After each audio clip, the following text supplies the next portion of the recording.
বিশ্ববিখ্যাত royal Enfield motorcycle এবার তৈরি হবে বাংলাদেশে। আকর্ষণীয় ও দামি এমন মোটরসাইকেল তৈরির জন্য চট্টগ্রামে কারখানা স্থাপন করছে দেশীয় প্রতিষ্ঠান ইফাদ মোটরস। নানা ব্র্যান্ডের 350 থেকে 500 সিসির মোটর বাইক তৈরি হবে এই কারখানায়। এই শতকের শুরুর দিকে দেশে মোটরসাইকেলের সিসি সীমাবদ্ধতা বেঁধে দেয় সরকার, অর্থাৎ নির্দিষ্ট ক্ষমতার সিসির বেশি মোটরসাইকেল চলতে পারবে না দেশের রাস্তায়। এ কারণে প্রচুর বিদেশি বিনিয়োগ থেকে বঞ্চিত ছিল বাংলাদেশ। সাথে ছিল মোটরসাইকেল প্রেমীদের আফসোসও। অনেকে বিদেশি ব্র্যান্ডের বেশি সিসির মোটরসাইকেল চালাতে চাইলেও আমদানি করতে পারতেন না। বিকল্প হিসেবে কিছু কোম্পানি মোটরসাইকেলে নিত্য নতুন সুবিধা নিয়ে গ্রাহকদের মন জয়ের চেষ্টা করেছে, কিন্তু বিষয়টি গতিপ্রেমী ব্যবহারকারীদের সন্তুষ্ট করতে পারেনি।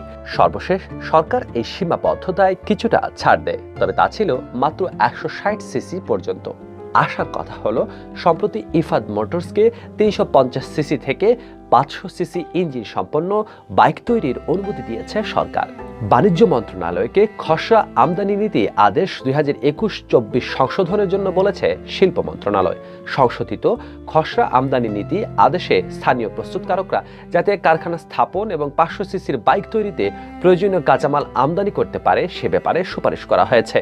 ইতিমধ্যেই ইফাদ মোটরসকে এ বিষয়ে অনুমতিপত্র পাঠিয়েছে শিল্প মন্ত্রণালয়।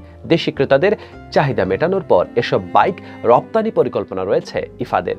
ইফাদ মোটরসের কর্মকর্তারা জানান, দেশে বিক্রি করতে না হলে রপ্তানি শুরুর আগেই প্রতিযোগিতা থেকে পিছিয়ে পড়বে প্রতিষ্ঠানটি। তাই উৎপাদনের পর এসব উচ্চ সিসির ইঞ্জিনযুক্ত মোটরসাইকেল দেশে চালানোর অনুমতি দেওয়া প্রয়োজন। তবে 2023 সালের আগে বাংলাদেশে উচ্চ ক্ষমতা সম্পন্ন ইঞ্জিনের বাইক তৈরির অনুমতি দেওয়ার চিন্তার বিরোধিতা করেছে Bangladesh motorcycles assembler and manufacturers association. তাদের আশঙ্কা, সিসি সীমাবদ্ধতা শিথিল করা হলে বর্তমান প্রস্তুতকারকরা ক্ষতির সম্মুখীন হতে পারে।